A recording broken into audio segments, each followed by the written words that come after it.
Imagine a man who charmed everyone he met, intelligent, articulate, even kind.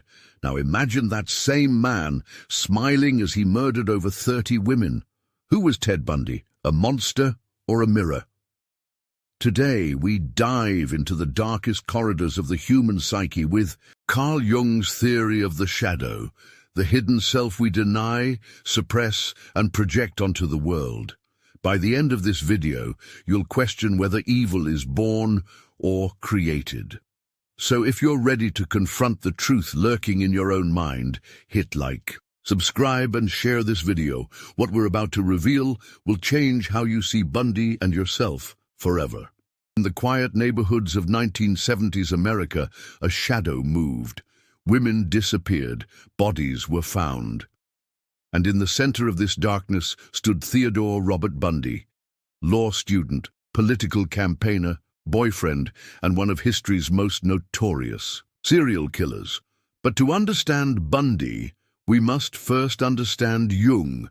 Carl Gustav Jung, the Swiss psychiatrist who broke from his mentor Freud, proposed that our psyche is not simply divided between conscious and unconscious, but contains complex structures that shape our behavior in ways beyond our awareness. Chief among these is the shadow, that repository of all we cannot bear to acknowledge about ourselves. Everyone carries a shadow, Jung wrote, and the less it is embodied in the individual's conscious life, the blacker and denser it is. In Bundy's case, this shadow wasn't merely dark, it was murderous. Consider Bundy's perfect persona, that mask we present to society. Jung believed the persona to be necessary for social functioning, but dangerous when it becomes too separated from our true nature. Bundy's persona was immaculate, the handsome law student with political ambitions, charming, helpful, even working at a suicide prevention hotline. A savior, not a killer. Yet beneath this flawless exterior lurked something else entirely. While most of us experience the tension between our persona and shadow as ordinary moral struggles, in Bundy, this split became catastrophic. His shadow contained not merely socially unacceptable desires, but the most profound taboo, the desire to dominate, violate, and ultimately destroy life itself. What we witness in Bundy is what Jung would call an enantiodromia, the principle that anything pushed to its extreme inevitably transforms into its opposite. The more perfect and controlled Bundy's public persona became, the more savage and uncontrolled his shadow grew. His daylight self charmed professors and girlfriends. His shadow self hunted in darkness.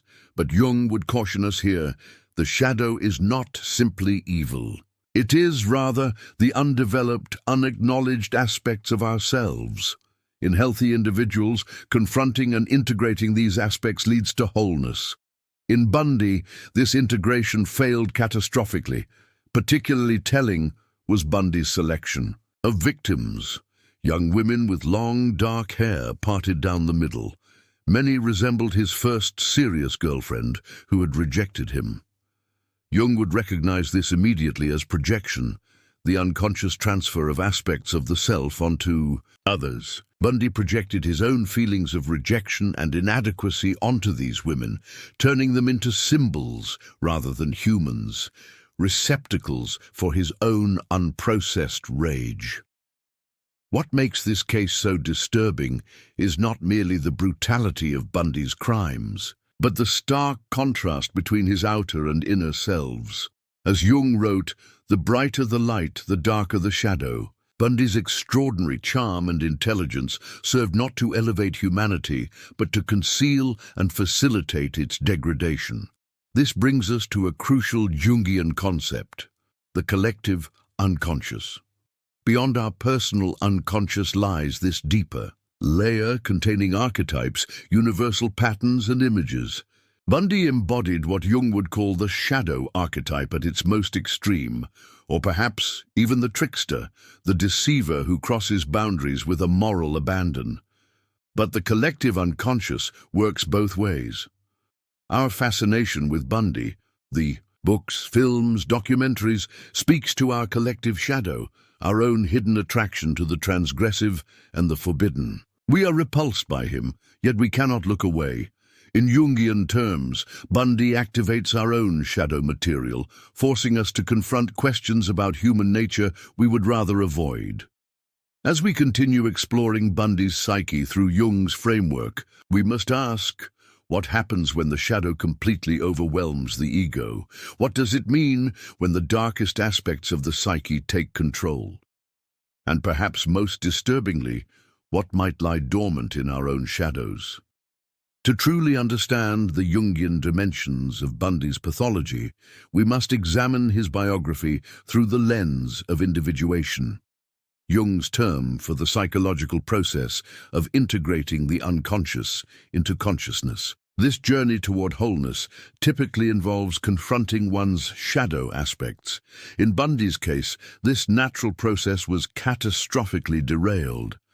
Born to an unwed mother in 1946, Bundy spent his early years believing his grandparents were his parents and his mother was his sister, a profound identity confusion that Jung would identify as traumatic to the developing psyche. When Bundy eventually discovered the truth, the foundation of his self-concept shattered.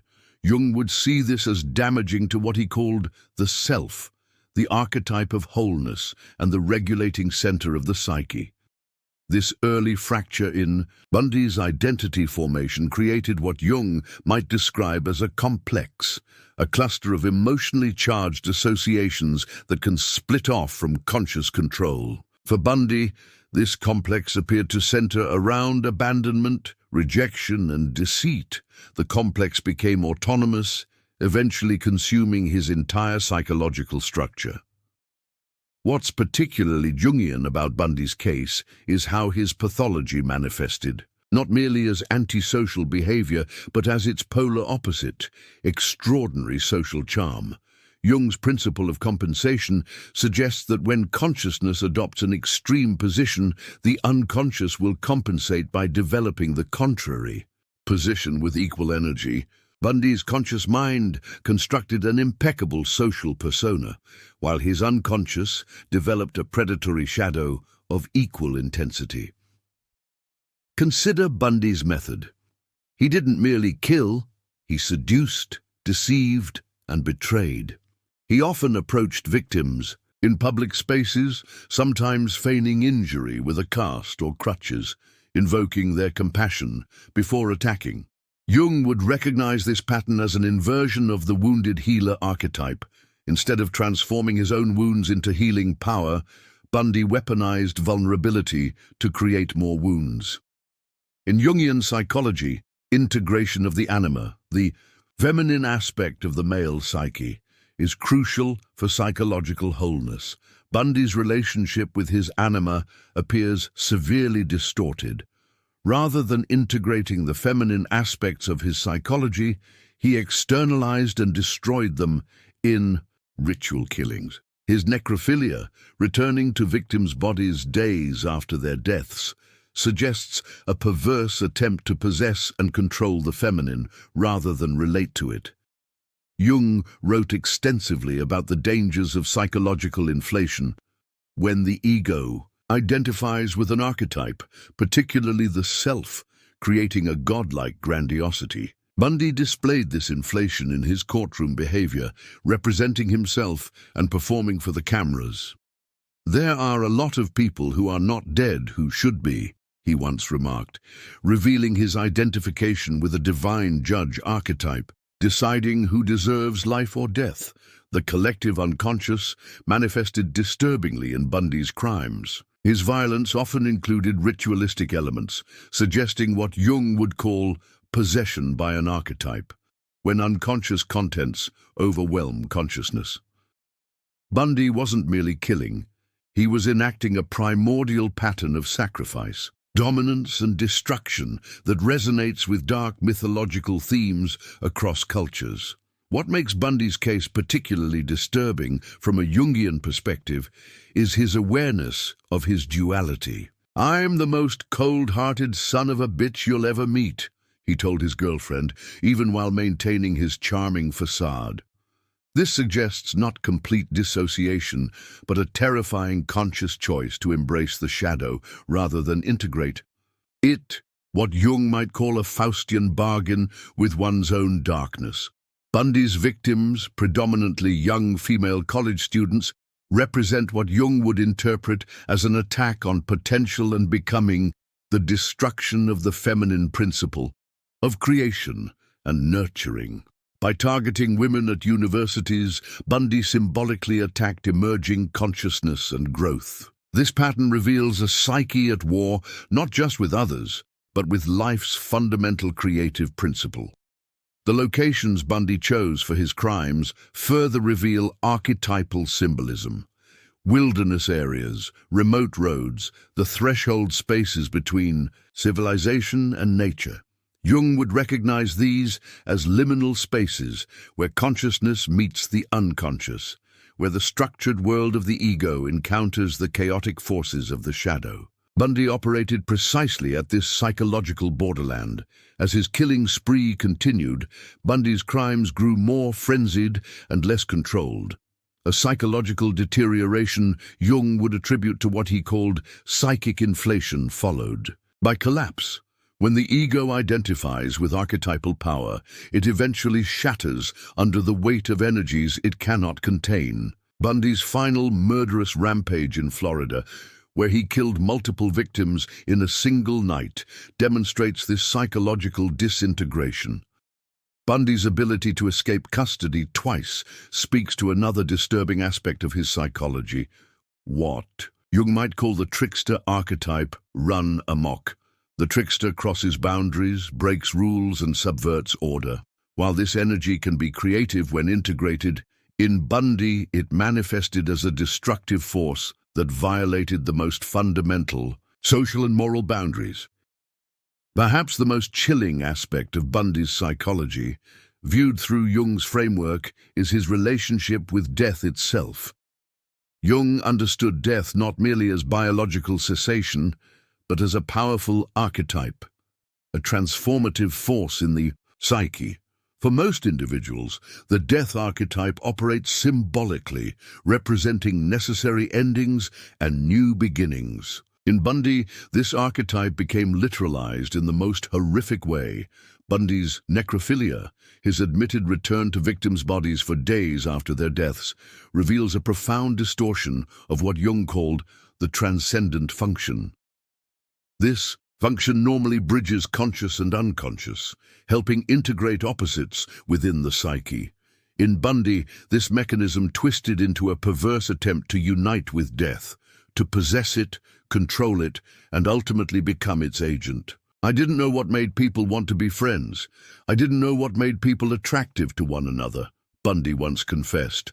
This statement reveals what Jung would identify as a catastrophic failure in relating to the other, both internally and externally. Unable to form genuine connections, Bundy instead created relationships based on absolute power, the power of life and death.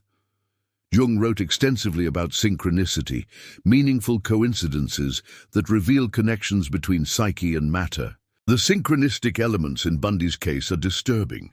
He often killed on significant dates, returned to the same locations, and recreated similar scenarios. This suggests what Jung might call an unconscious pattern attempting to become conscious, a psychological wound desperately seeking resolution through repetition rather than integration.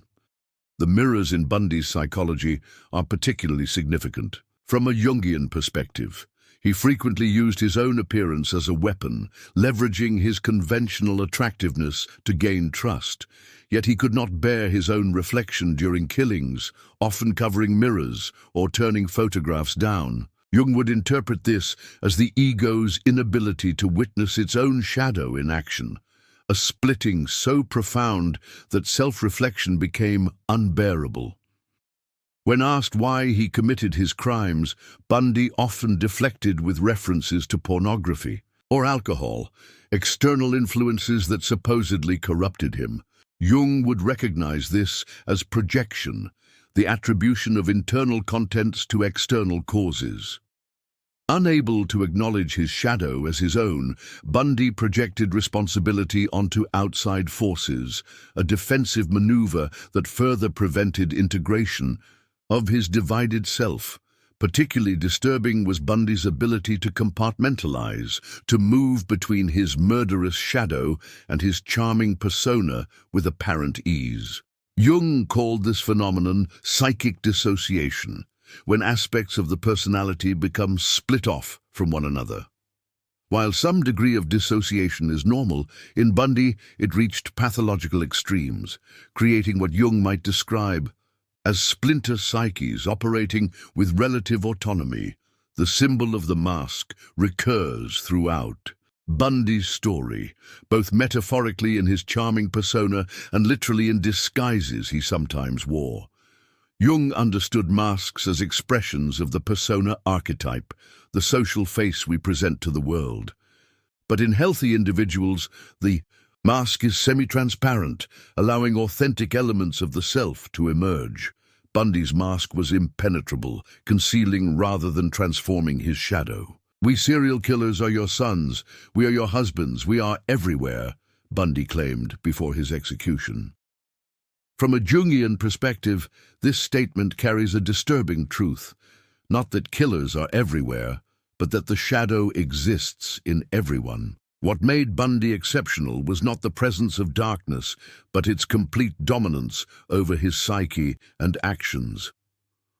Jung believed that confronting one's shadow is essential for psychological wholeness, but this confrontation must occur in consciousness, through reflection, therapy, or symbolic work.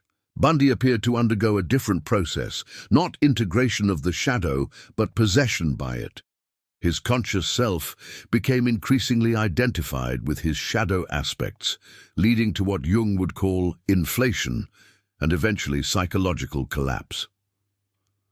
Bundy's behavior in prison and court reveals another Jungian concept, the inflation of the ego when possessed by archetypal contents.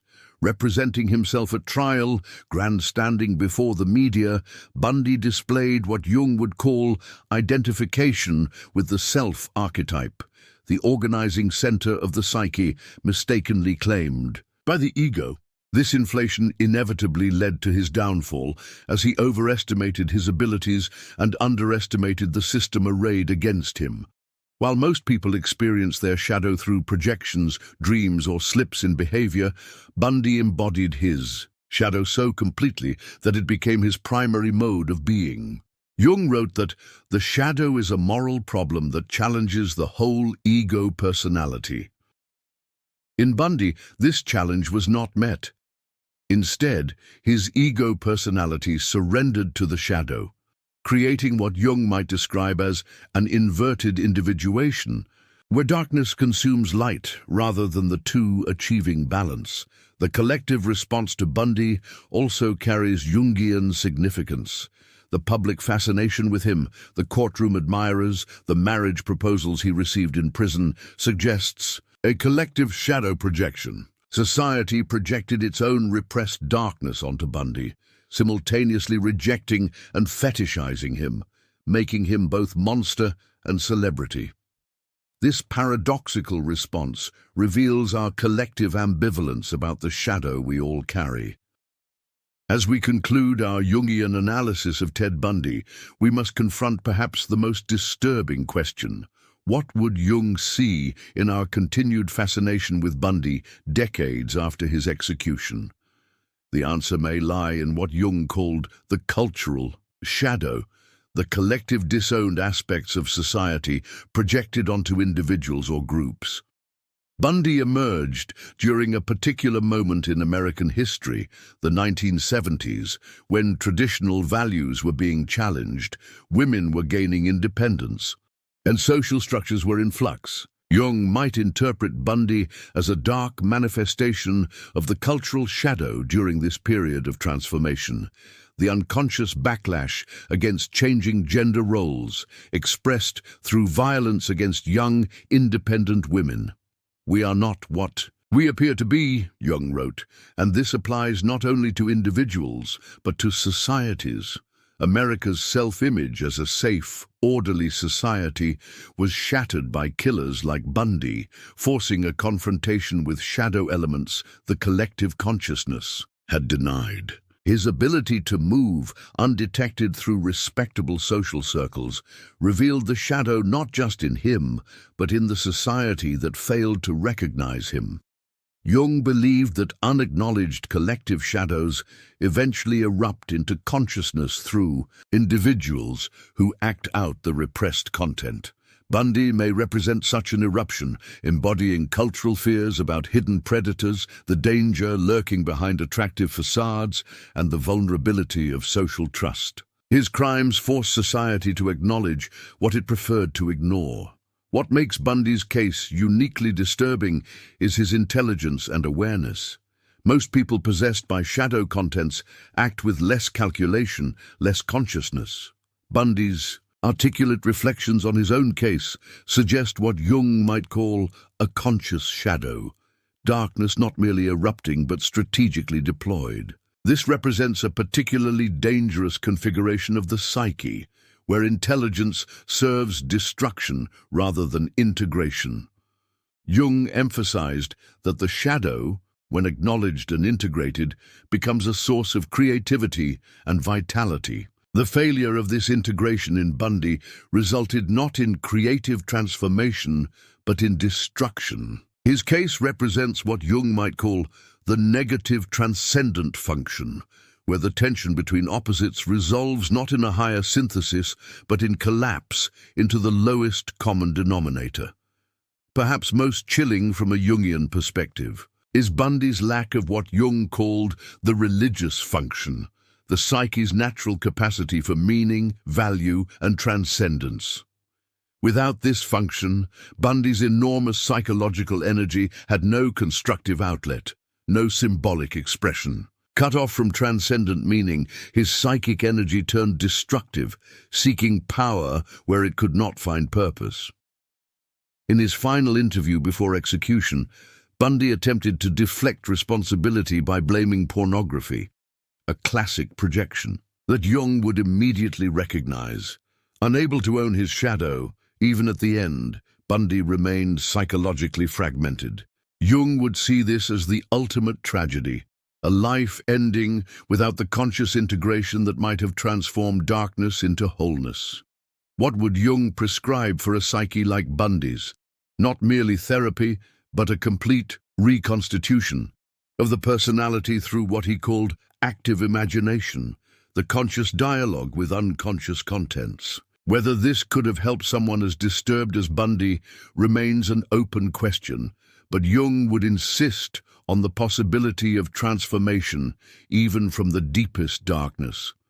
For us, the viewers, Jung would caution against simple moral judgment. Not because Bundy's acts weren't evil, they were unquestionably so, but because focusing exclusively on his monstrosity allows us to disown similar, if less extreme, shadows in ourselves. Jung would encourage us to ask, what do we project? What do we deny? What in us remains unintegrated?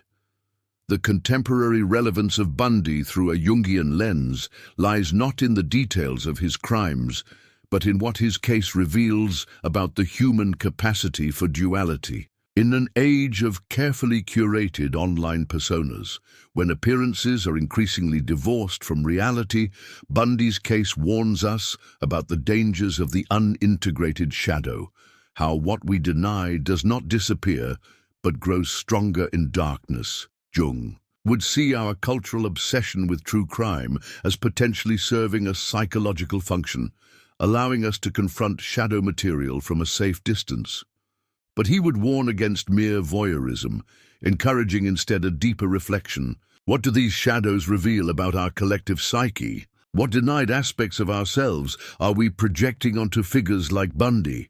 Modern man does not understand how much his rationalism has put him at the mercy of the psychic underworld, Jung wrote. Bundy, rational, articulate, law student, embodied this warning. His intellect did not save him from his shadow, it merely made him more dangerous, providing tools to enact his darkness more effectively. As we conclude this analysis, Jung might offer one final insight. Integration of the shadow does not mean acting on dark impulses, but consciously acknowledging them. The alternative to Bundy's path is not denial of darkness, but its transformation. The alchemical process Jung called the mysterium coniunctionis, where opposing forces within the psyche achieve balance rather than battling for dominance. What remains most haunting about Bundy through Jung's lens is not merely what he did, but what he might have become had his extraordinary psychological energy been channeled toward integration rather than destruction. His case stands as a dark monument to the consequences of failed individuation, when the shadow is neither confronted nor transformed, but becomes the entire person. In the end, Jung would see Bundy not as an inexplicable monster, but as a stark warning about the consequences of psychological fragmentation, a human being who, through a complex interplay of personal history, psychological predisposition, and choice, surrendered entirely to his shadow. His case invites us not to fascination, but to reflection, not to fear, but to awareness of the shadows we carry, the personas we construct, and the ongoing work of integration that constitutes a whole human life.